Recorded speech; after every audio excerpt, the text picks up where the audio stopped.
What's going on YouTube? It's Rant here bringing you another World of Tanks gameplay video.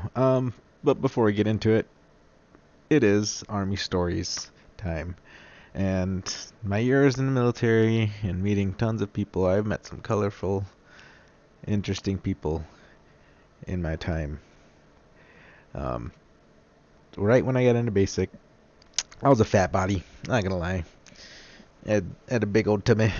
That was a tubby. Like Major Pain. One tubby. Two tubby. Yep, I went to fat camp. I couldn't run. I hated running. I didn't run in high school. I didn't run, period. So I had to go into fat camp. Man, basically what fat camp is just they basically just train you. They send you to the gym every single day till you can pass the entrance exam. And the entrance exam to the basic isn't actually that bad. It's like so many push-ups, so many sit-ups, and how fast you can run a mile. And I could barely run the mile. I walked for like half of it, but I think it's changed. But that was back in 2003 when I joined. I was 17. I wasn't in the best shape, obviously. Like I said, I had to go to fat camp, but I wasn't gonna die or anything like that. I was still healthy-ish, and so I'm in fat camp.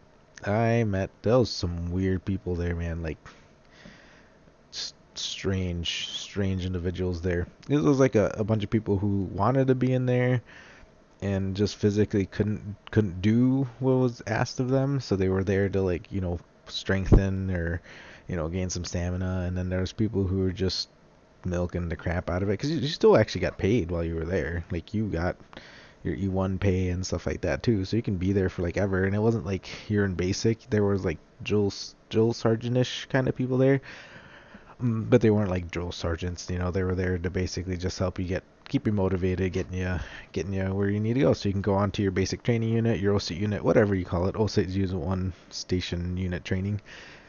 And in the video is M20 M46 patent, I believe, before I got the upgrade, whatever. Next, I don't remember. No, I don't remember what it is. Anyways, so yeah, so there's one guy there that I don't remember his name, but he looked literally, if Big Bird was a human being, like imagine the shape of Big Bird. The tall, skinny head, and then a big body at the bottom. This was his body type was Big Bird. He literally was Big Bird. Face, glasses, talked really weird. It was hilarious. Dude was funny looking. He was a good guy. He was a funny dude. And but yeah, so he's oh yeah, I just remember, but I can't remember his name. I wouldn't use his name anyways, because obviously, like I said, I don't want to get, I have embarrassing stories about people, and I just don't want to get in them into, I don't want to do whatever. But, so yeah, so we'll call him Big Bird for this. And then there's another guy that I made friends with too. He was actually in shape, but he had surgery or something on his knee or something like that, so he basically just couldn't run. But he was there to strengthen his knee and stuff like that. And I get there, and this guy, a lot of these guys had been there for a while longer than I was there, so they already knew most of the people there, whatever. And this dude, they kept telling me about, like, you gotta find out his talent at night. And like, what the hell do you mean his talent at night? Like, that sounds all sorts of shady. I don't want to know what some guy's talent is at night. And I know, no, it's not. Well, not nothing bad. They said it's really, really funny, and it'll scar you for life. I'm like, well, I definitely don't want to know now. But they said, no, it's funny, it's funny. So then I'm like, okay, well, what's your talent? It's like, oh, I'll do it at night. I'm like, all right, whatever. So I'm sitting there. I can't remember how far away from me he is. I think he's a couple bunks away, and I just hear it sounds like a woman orgasming. I'm like, what the heck is that? Well, it turns out this dude, like, no joke, sounded just like a woman was having an orgasm. Let's say it that way, right then and there. Like, no, no joking. Like, it sounded like there was somebody there, like they were having sex, and she was loving it, and it was the weirdest thing ever. So I'm like, the next morning, whatever, everyone's laughing. I'm laughing because I'm like, what the heck's going on? Next morning, he's like, yeah, that was me. I'm like, sure enough. I'm like, no way. He's like, yep, that's me. And like, what do you do? He's like, no, you don't want to see me doing it during the day because it'll scar you. Because next time you hear something like that, you'll remember this guy's face. But sure as crap, we talked him into it, and oh my god, it was the worst thing ever. My mind is like, I will forever have that ingrained in my memory. Is basically, imagine Big Bird minus the feathers, being as this bald, tall, lanky white dude,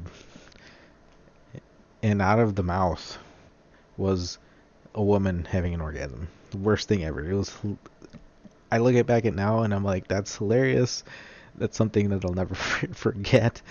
Um, Needless to say, I did not want to stay there very long. Some of these guys are just crazy. What the heck they are doing, and it is what it is. I don't know how many people made it through. I got out of there. I think I was only there for like maybe a couple weeks, and I was able to pass my exam.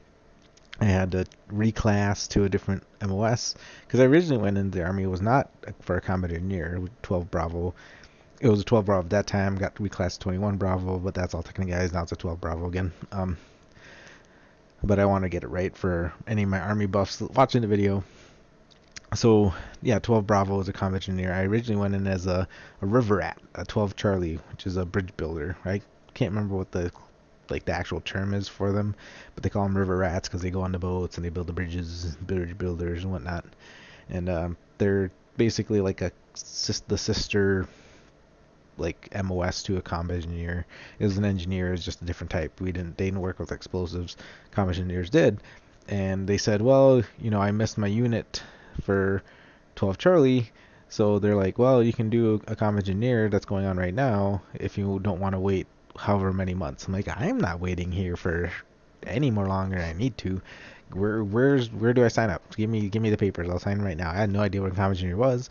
They just said, you get to blow stuff up. I'm like, cool. I'm down. Sure, I'll blow stuff up. I'm good with that. I'm more than happy to blow crap up. And so I left that wonderful, wonderful place.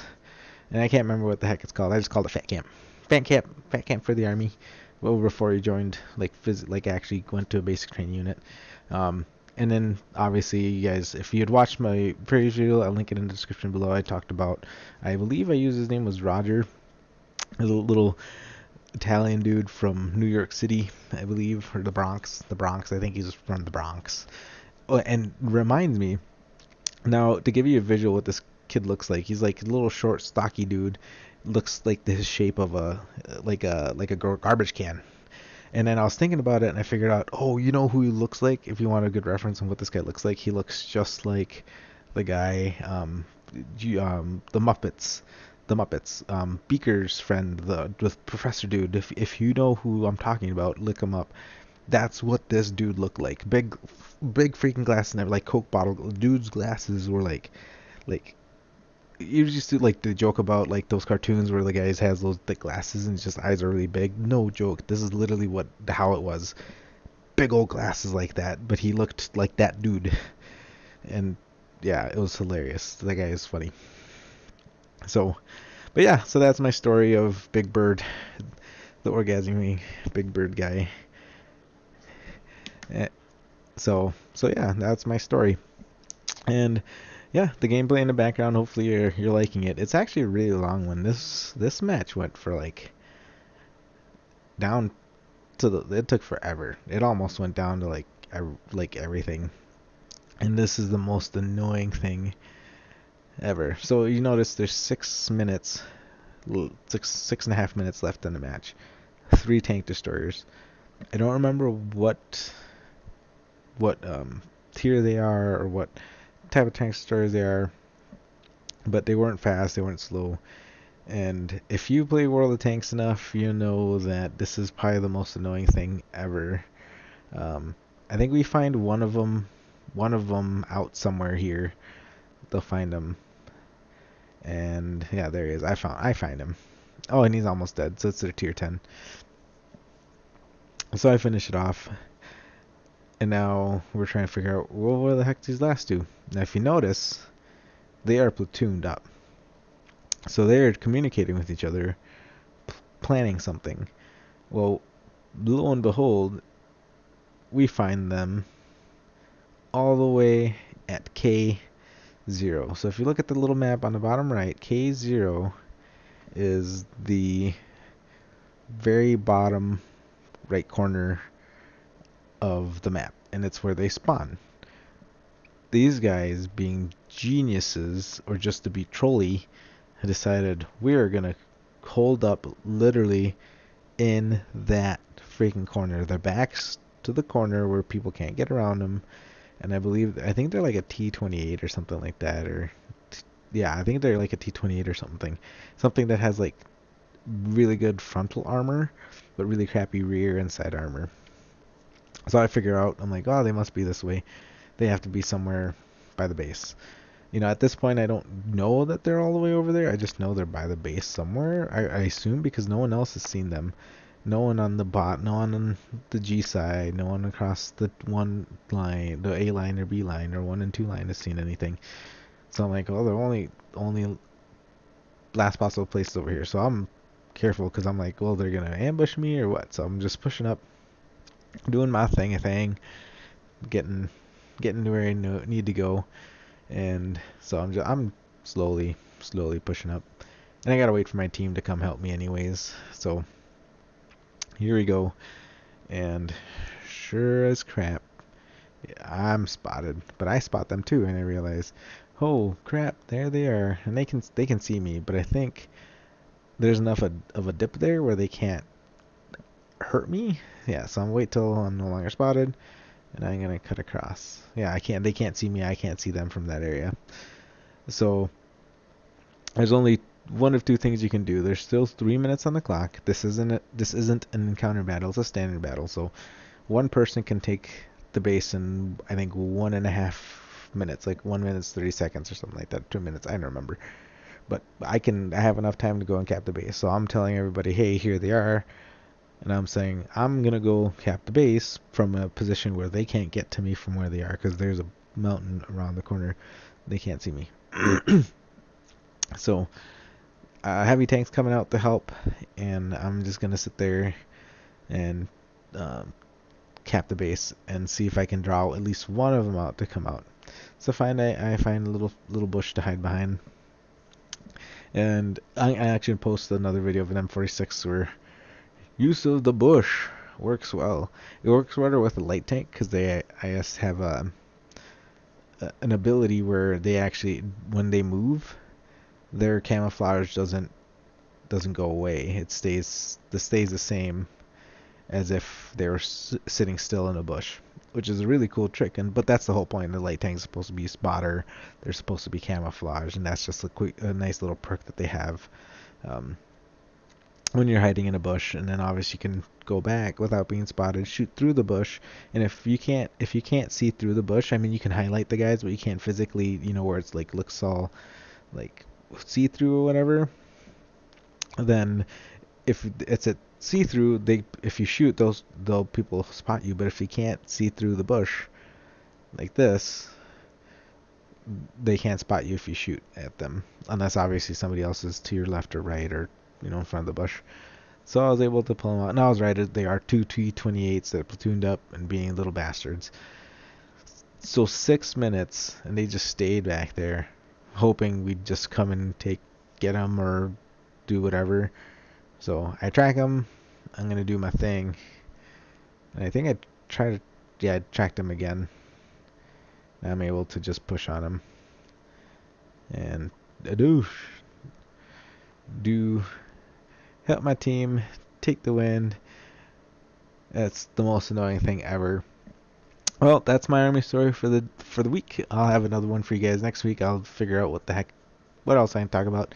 I have more stories, more people, and obviously more gameplay to show. And so yeah, hope you guys have a good night or good day, and I'll see you in the next one.